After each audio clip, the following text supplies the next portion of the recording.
আচ্ছা শোনেন, তর্কতর্কি করে চেষ্টা করে আসলে কোনোই লাভ নেই। যে যাবার সে অবশ্যই যাবে, যে আপনার নিয়ে দুর্নাম করার সে অবশ্যই করবে, যে আপনার নিয়ে দুর্নাম করে ফেলেছে সেটাও ঠিক আছে। এখন এই বিষয় নিয়ে যদি আপনি তর্ক করেন ওটা উঠে আসবে না, ওটা নিয়ে যদি আপনি টেনশন করেন তাও উঠে আসবে না, আপনি যদি ডিবেট করেন তাও কিছু যায় আসবে না। তাই বলে দিন, ঠিক আছে, আপনিই ঠিক, আপনিই সঠিক, আপনি আসলেই ভুল করেছেন, বলে দিন। দেখবেন তর্কতর্কির থেকে এভাবে আপনার জীবন অনেক বেশি সহজ হয়ে যায়। আর জানেন তো আপনি কি করেছেন, আপনি দোষী কি দোষী না, এটা তো আপনিই ভালো জানেন।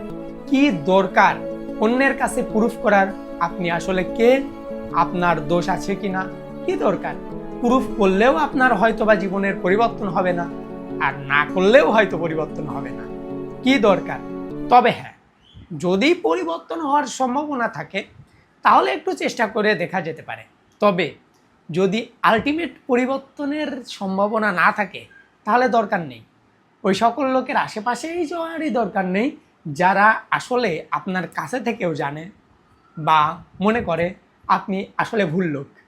কি দরকার? দরকার নেই।